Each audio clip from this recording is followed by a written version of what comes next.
자, 여러분들 문제풀이 시간을 갖도록 하겠습니다. 이제 투자 설계 모듈 2에 있는 과목이죠. 총 30문제 출제되고 챕터 수로는 9개 챕터로 구성되어 있습니다. 각 챕터별로 문항수가 한 3문제 정도씩 이렇게 골고루 이렇게 분포되어 있는 그런 유형이다. 이렇게 좀 보시면 될 거예요. 3문제에서 4문제. 자, 그런데 이제 많이 출제되는 챕터가 있고 적게 출제되는 챕터가 있겠지만은 거의 다 대동소이하게 출제가 된다. 이렇게 생각을 해 두시기 바랍니다. 자, 우리 1장 투자 설계 프로세스 이제 가장 적게 출제되는 영역이긴 하지만은 아주 기본적인 내용입니다, 여러분들. 자, 우리 이제 기본 문제부터 풀어보도록 하죠. 자, 우리 1번이에요. 다음 중 투자 결정 시 고려사항으로 가장 적절하지 않은 것을 고르시오 라고 되어 있는데, 자, 1번 보니까 투자는 미래에 더 큰 소비를 향유하기 위해 위험 있는 곳에 돈을 맡기는 활동이다. 자, 투자라고 하는 것은 지금 소비를 억제하고 미래를 바라보고 가는 거죠. 일정 부분 시간에 대한 보상, 즉 수익을 요구한다라는 거예요. 그 수익과 관련돼서는 항상 위험이라는 게 따르죠, 여러분들. 자, 그와 관련된 얘기고요. 자, 2번 투자 결정 관련돼서는 이제 수익성을 볼 거냐, 안정성을 볼 거냐, 유동성을 볼 거냐, 이 세 가지를 다 봐야 되는데 이 세 가지를 동시에 충족하는 투자 대상이 거의 없다라는 거죠. 수익성이 높으면은 안정성이 떨어지고, 유동성이 좋으면은 수익성이 떨어지고, 여러 가지 이렇게 골고루 다 모든 요건들을 충족하고 있는 투자 대상은 찾아보기 힘들다라는 거예요. 자, 우리 3번 투자안을 선택하기 전에 세 가지 요인 중 감내할 수 있는 부분이 무엇인지를 먼저 결정해야 된다. 그렇죠. 수익성을 추구한다라고 하면은 위험을 내포하고 있으니까 안정성을 일정 부분 좀 포기해야 되고 이런 부분에 대한 의사결정이 있어야 되겠죠. 자, 우리 4번 보겠습니다. 만약 단기간에 사용할 자금이라면 수익성이 높고 안정성이 낮은 주식과 같은 자산에 투자하는 것이 바람직하다. 우리가 단기간에 투자한다는 얘기는 여러분들 손실 봤을 때 만회할 수 있는 시간이 없다라는 거예요. 그렇죠. 그렇기 때문에 그렇게 위험이 있는 곳에 투자하면 안 되겠죠. 안전한 곳에 투자를 해야 되는 것이 바람직합니다. 그래서 4번이 잘못된 표현이죠. 아주 기본적인 문제입니다. 이런 문제가 이제 출제가 되면은 누구나 다 맞출 수 있는 그런 유형의 문제가 되겠죠. 자, 2번 보겠습니다. 다음 중 재무 설계에서 투자의 필요성이 커지는 이유로 가장 적절하지 않은 것을 고르시오 라고 되어 있는데 정답만 보죠. 자, 3번 우리나라의 경우 가계자산에서 금융자산이 차지하는 비중이 과도하게 높은 편이다 라고 되어 있는데 잘못된 표현이죠, 여러분들. 우리나라는 가계자산 중에 실물자산, 부동산 포함해서 실물자산이 차지하는 비중이 75%가 넘어요. 그만큼 여러분들 실물자산, 즉 부동산에서는 수익이 많이 안 나잖아요. 자, 그러다 보니까 이제 금융자산으로 이제 수익을 내는 그런 환경이다라는 거예요. 더더욱 금융자산이 적은 그런 상황이다 보니까 은행의 예금이라는 것들도 바람직하지만은 그거 이외에 더 오래 살고 장수. 그렇죠? 그리고 우리가 은행 금리가 그렇게 높은 편이 아니다라고 하면은 더 높은 수익을 추구할 수 있는 돈을 만들 수 있는 곳에 투자를 할 필요가 있겠다라는 거죠. 따라서 여러분들 3번 지문도 잘못된 거네요. 이런 것들 쉬운 문제들 유형으로 여러분들이 충분히 해결하실 수가 있는 문제들입니다. 자, 3번 보겠습니다. 다음은 재무설계와 투자설계의 관계이다. 가장 적절하지 않은 것은 자, 1번 재무설계는 투자설계 영역별 투자 목표를 달성하기 위한 수단이다 라고 되어 있는데 이게 주어와 목적어가 잘못됐죠, 여러분들. 그렇죠. 우리는 재무설계라고 하는 것은 개인의 목표를 달성하는 일련의 과정이다. 자, 이런 과정에서 이런 목표가 여러 가지가 있죠, 여러분들. 본인의 은퇴자금, 노후자금, 그리고 주택 마련, 자녀의 학자금, 여러 가지 목표가 있는데 이런 목표를 달성하기 위해서는 돈이라는 게 들어가죠. 이 돈을 만들기 위한 수단으로 투자 설계를 활용하는 거죠. 투자라는 부분을. 따라서 재무 설계라는 큰 목표 하에 투자 설계라고 하는 것은 그 재무 목표를, 재무 설계를 달성하는 수단으로서의 역할을 한다. 이렇게 설명을 해야지 맞겠죠. 그래서 1번 지문은 잘못된 말이고, 나머지 부분도 여러분들이 읽어보시면 됩니다. 자, 우리 4번 보겠습니다. 다음 투자 설계 과정 중 제안서의 작성 및 제시 단계 이전의 프로세스는 무엇이냐? 재무 설계 프로세스 우리 6단계 기억하시죠? 1단계 고객과의 관계 정립, 2단계 정보 수집, 3단계 분석 및 평가. 자, 4단계가 뭐죠? 제안서의 작성 및 제시. 그죠? 자, 우리 제안서의 작성 및 제시 단계 그 이전에 수행하는 활동이 무엇이냐라는 것을 묻는 거예요. 자, 그러면은 5단계는 뭐예요? 실행에 옮기는 단계고요. 6단계는 뭐죠? 모니터링 하는 단계죠. 모니터링. 자, 그러면은 여러분들 요 이전 단계를 고르는 문제입니다. 너무나 뭐 쉬운 문제가 이전 단계가 아닌 거. 자, 요 단계를 묻는 거죠. 그래서 너무나 쉬운 문제를 출제를 했죠. 이렇게. 그래서 2번이 잘못됐죠. 자, 우리 5번 문제 보겠습니다. 다음 중 투자에 대한 설명으로 가장 적절하지 않은 것을 고르시오라는 거죠. 투자의 기본적인 개념인 거예요. 자, 1번 일반적으로 수익성이 높으면 안정성이라든지 유동성은 떨어진다. 뭐 당연하죠, 여러분들. 자, 우리 2번 유동성은 얼마나 자본 손실 없이 즉시 화폐로 전환할 수 있는가를 측정한다라는 거죠. 자, 우리 수익성과 우리가 안정성, 자, 우리 유동성, 자, 이렇게 얘기했는데, 뭐 수익성이라는 개념은 여러분들 뭐 충분히 이해를 하죠. 자, 그런데 이 안전성, 안전, 뭐 같은 표현으로 여러분들 보시면 돼요. 그리고 유동성, 자, 요 개념 두 개의 차이점은 뭐냐면은 이 안정성이라고 하는 것은 내가 투자한 자금을 만기가 됐을 때, 일정 기간을 투자했을 때, 일정 기간 후에 원금 손실을 보느냐, 안 보느냐. 그 안 보는 정도를 우리는 안정성이라고 얘기를 하는 거고요. 자, 우리 유동성이라고 하는 것은 물 흐르듯이 피 흐르는 거죠. 혈액순환으로 생각을 하시면 돼요. 자, 내가 투자하고 있는 금융상품에서 원활하게 현금화할 수 있는 정도. 즉 만기가 안 돼도 넣었다 뺐다 우리 소시 입출 금식 이처럼 우리 소시 입출 금할 때 여러분들 제약이 많으면 안 되죠. 우리 혈액이 순환할 때 혈관이 막히면 안 되죠. 자, 혈관이 막힌다는 얘기는 뭐예요? 각종 중도에 인출했을 때 수수료가 너무나 과다하다. 뭐 이런 경우가 발생하지 않고 원활하게 왔다 갔다 자금 회전이 가능한 것. 자, 이런 것들을 우리는 유동성이라고 얘기를 하는 거예요. 자, 유동성은 다른 말로 환금성이라고도 얘기하죠. 자, 우리 개념, 안정성과 유동성의 차이점, 여러분들 개념은 좀 기억을 해 주시기 바랍니다. 자, 그래서 우리 2번 유동성은 얼마나 자본 손실 없이 즉시 화폐로 전환될 수 있는가. 그렇죠. 만기에 얘기하는 게 아니에요. 자, 우리 3번. 자, 미래에 더 큰 돈을 바라보며 위험 있는 곳에 돈을 맡기는 행위를 투자라고 한다. 자, 4번. 단기간 내에 사용해야 할 자금이라면 유동성이 떨어지지만 수익성이 높은 투자 대안을 선택하는 것이 바람직하다. 이거 잘못됐죠. 단기간은 여러분들 유동성이 높고 안전한 곳에 투자를 해야 되는 거지. 이렇게 고위험, 고수익을 추구하는 데 투자하면은 안 되는 거죠. 자, 이렇게 봤고요. 자, 6번 보겠습니다. 자, 우리 다음 투자 설계 프로세스에 대한 적절한 설명으로 모두 우리가 묶은 것은 이라고 되어 있죠. 자, 우리 가보겠습니다. 정액분할 투자법은 투자 시점을 잘못 잡는 실수를 피하기 위해 이용하는 전략이다 라고 되어 있죠. 자, 우리 5단계에서 실행 단계에서 정액분할 투자법이라는 것이 있죠.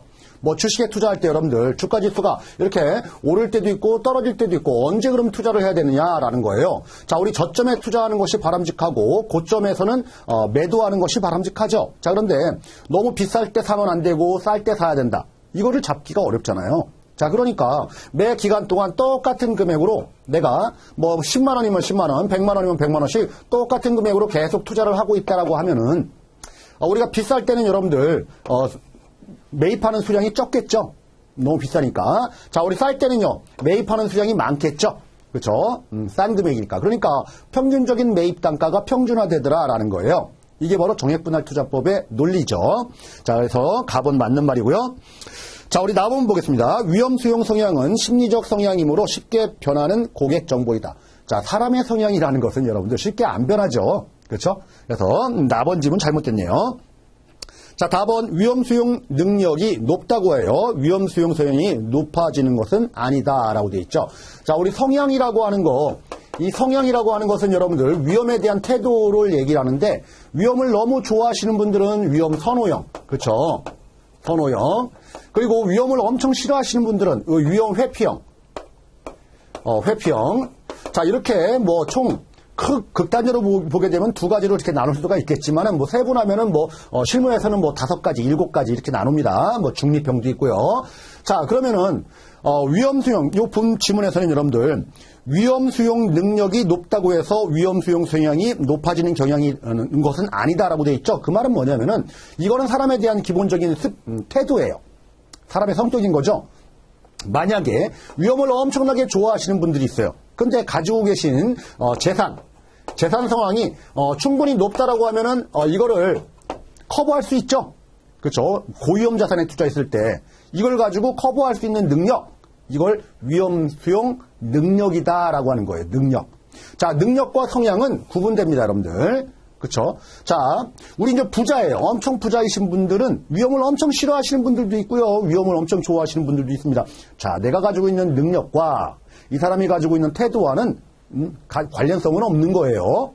관련성은 없다. 자, 만약에 위험 수용 성향이 엄청나게 위험 선호형 투자자인 경우에, 그죠? 만약에 이 사람의 능력이 전무하다라고 할 때 우리 위험이 높은 곳으로 투자 제한을 하면 안 되겠죠? 자, 이런 것들을 감안하라는 얘기예요. 감안하라. 그래서 여러분들 답은도 이제 맞는 지문이다라고 보시면 되고요.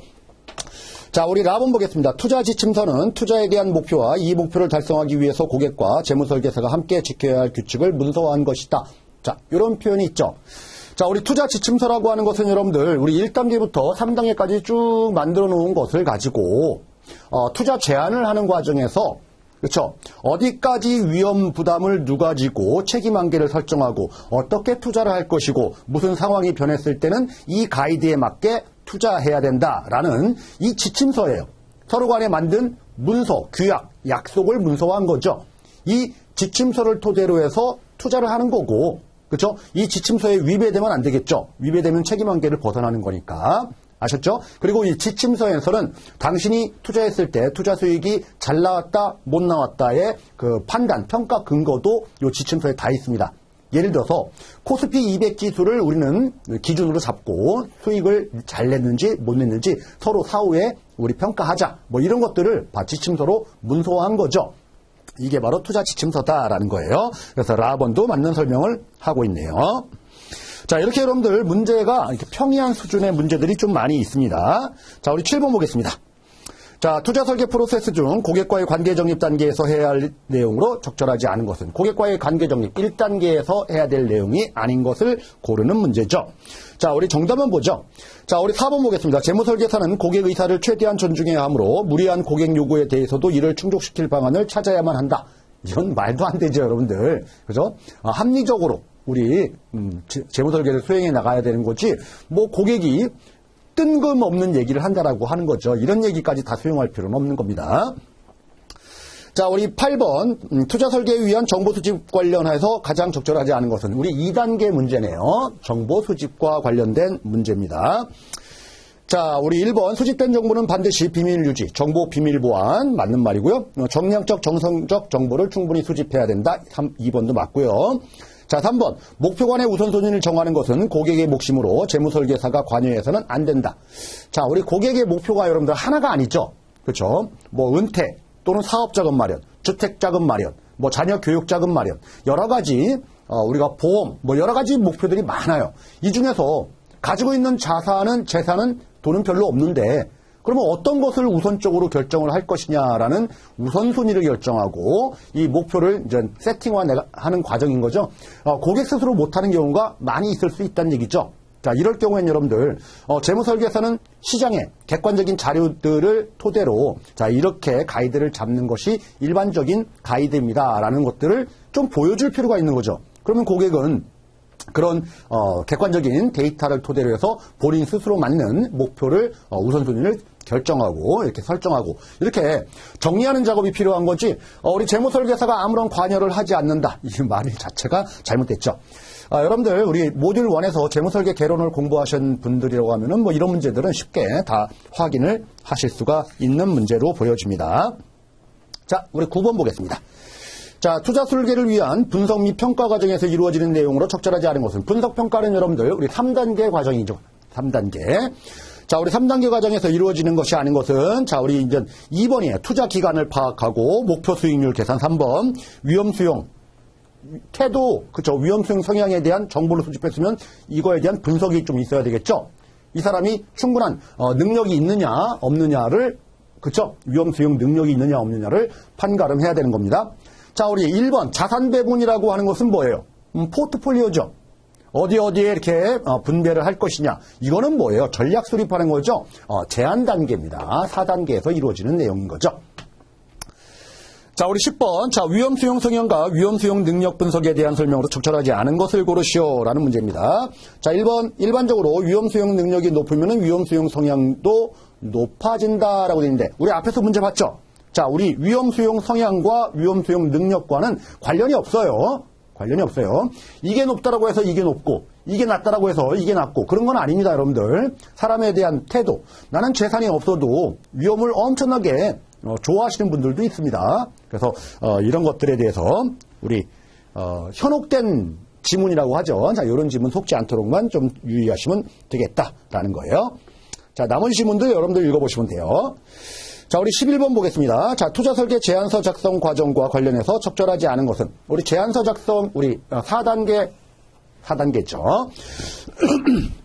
적절하지 않은 것을 고르시오라는 거예요. 자, 우리 1번 고객의 목표 수익률을 달성하기 위한 자산 배분을 결정한다. 포트폴리오, 그렇죠? 자산 배분. 자, 우리 2번 투자 지침서를 작성한다. 투자 지침서 작성. 자, 우리 4단계에서 일어나는 일들이 어떤 것들인지 우리 체크를 문제를 통해서 해보시면 되는 겁니다. 자, 3번 구체적인 상품을 선정한 투자 제안서 작성과 제시가 필요하다. 자, 4번 고객에게 투자 상품을 제안할 때는 다양한 상품을 많이 제시할수록 바람직하다라고 되어 있는데 너무 많은 상품을 제시하면 여러분들 고객은 아주 혼란스러울 거예요. 그렇죠? 그래서 그 목표에 맞는 고객이 추구하는 방향과 맞는 그리고 고객의 위험 수용 성향 또는 위험 수용 능력과 부합되는 그런 자산으로 선별해서 제시를 해야지 너무 많으면 많을수록 다 좋다. 다다익선이라고 다 좋은 건 아니에요. 투자에서 제안은 깔끔하게 정제할 필요가 있는 거죠. 자, 그래서 우리 교재에서는 여러분들 3개에서 뭐 5개 정도 상품을 이제 권유해라. 뭐 이렇게 가이드를 좀 제시를 하고 있죠. 자, 우리 12번. 자, 고객 상황 모니터링 단계에 대한 내용으로 적절하지 않은 것을 고르시오라는 문제입니다. 자, 우리 나머지 부분들은 너무 쉬워요, 여러분들. 지금 우리 6단계 문제입니다, 여러분들. 자, 우리 정답만 보시죠. 3번입니다. 단기적인 성과가 기대 이하라면 포트폴리오를 대폭 수정해야 한다. 이런 말이 나와 있는데 물론 대폭 수정할 필요도 있고요.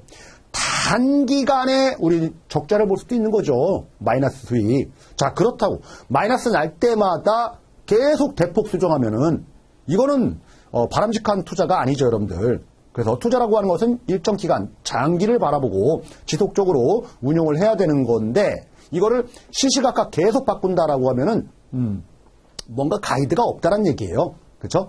그래서 3번은 바람직하지 않다라는 겁니다. 자, 우리 여러분들 우리가 장기 투자, 분산 투자의 궁극적인 목적은 뭐냐면은 그 포트폴리오의 위험을 관리하기 위해서 그렇게 투자를 하는 거다라는 거예요. 물론 단기간에 수익이 적자가 발생할 수도 있지만은 장기적 그리고 분산 투자를 통해서 다른 쪽 또는 장기적으로 우리 수익을 만회할 수 있는 그런 여건들을 갖추고 투자를 하고 있기 때문에 단기간에 수익이 저조하다고 해서 포트폴리오를 대폭 수정하는 것은 바람직한 투자 행위가 아닙니다.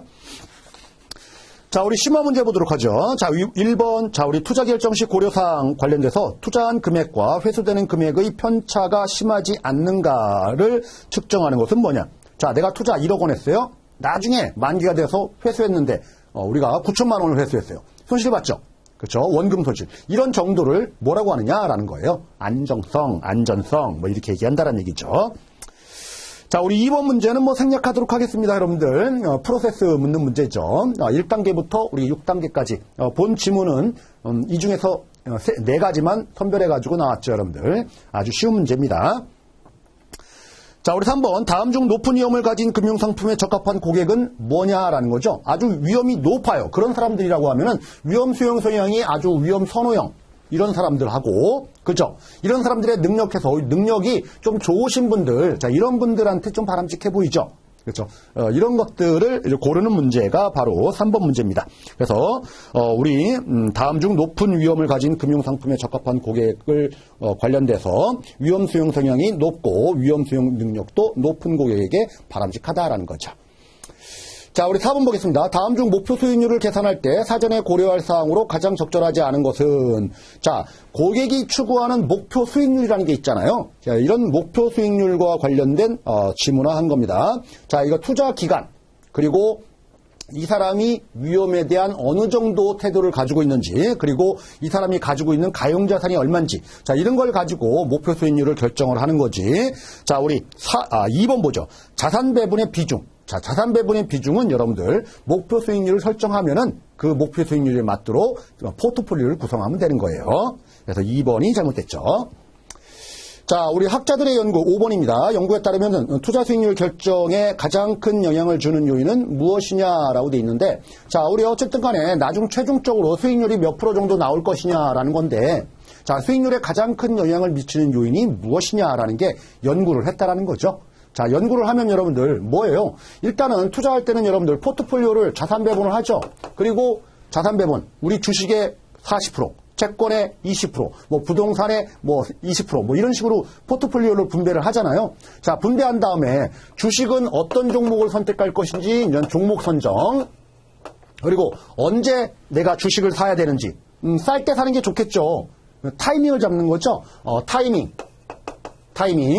자, 이런 것들이 이제 수익률에 영향을 미칠 건데, 자, 우리 수익률에 가장 큰 영향을 미치는 요인이 무엇이냐? 연구 결과에 따르면 여러분들, 이 포트폴리오, 이 자산 배분이 수익률에 아주 지대한 영향을 미친다. 대략적으로 91% 정도의 수익률에 영향을 미치는 요인이다. 자, 우리 종목 선정이라든지 아니면은, 시점, 타이밍 잡는 거. 자, 이런 것들도 일정 부분 수익률에 영향을 미치기는 하지만은 전체 큰 틀에 봤을 때는 소소한 수준이다라는 거예요. 그래서 하나에 미시적으로 바라보지 말고 크게 바라보고 투자를 하라라는 거죠. 그래서 자산 배분과 관련된 부분입니다. 3번이 정답이죠. 자, 우리 4번 문제 보도록 하겠습니다. 자, 다음은 목표 수익률을 계산할 때 사전에 고려할 사항으로 가장 적절하지 않은 것을 고르시오라는 거죠. 4번 문제. 5번 문제. 6번 문제 보도록 하겠습니다, 여러분들. 자, 우리 고객과 재무설계사 사이의 논쟁이나 오해 혹은 분쟁 소지를 줄여주며 상호 합의, 이를 기초로 해서 마련해주는 것은 무엇이냐? 그죠? 투자 지침서죠. 우리 앞에서도 잠깐 기본적인 내용 봤죠, 여러분들. 자, 우리 7번 문제 상당히 중요해요. 다음 중 투자 지침서에 포함되는 정보로 가장 거리가 먼 것을 고르시오라는 거죠. 자, 우리 자산 배분 전략이라든지 투자에 대한 제약 조건, 벤치마크, 정기적인 평가 방법, 각종 우리 고객과 재무설계사의 투자와 관련된 모든 규약들을 담았다, 이렇게 보시면 되는 거예요. 자, 그런데 여러분들, 이런 틀 안에서 내가 투자를 해서 운신의 폭이 좀 있겠죠. 구체적인 상품 관련된 부분까지 투자 지침서에 지시하지 않습니다. 주식이 예를 들어서 30% 범위, 거기에 우리 주가가 오르고 떨어지고 할 수도 있죠. 플러스 마이너스 뭐 5% 또는 10% 범위 내에서 탄력적으로 우리는 자산 배분을 해 나가자, 뭐 이렇게 큰 가이드를 잡는 게 투자 지침서인 거지, 특정 종목을 선택해라, 이건 아니죠, 여러분들. 그래서 2번이 잘못됐죠. 자, 우리 8번 보겠습니다. 자, 정액분할 투자법은 투자 시점을 잘못 잡는 실수를 피하기 위해 이용되는 전략이다. 이는 어느 단계에서 일어나는가? 자, 우리 정액분할 투자법은 실행 단계죠. 그죠? 이 실행 단계에서 정액분할 투자법이 일어난다라는 거예요. 자, 그래서 2번이 정답이죠. 자, 이렇게 여러분들 재무설계 프로세스 1장 부분의 문제들을 좀 빠른 속도로 좀 풀어봤는데 그렇게 어려운 문제는 없죠. 어려운 문제는 없어요. 그래서 몇 가지 여러분들 시험장 가서 놓치기 쉬운 것들을, 말장난 부분을 좀 조심을 하셔가지고 준비를 해두시면 되는 거고요.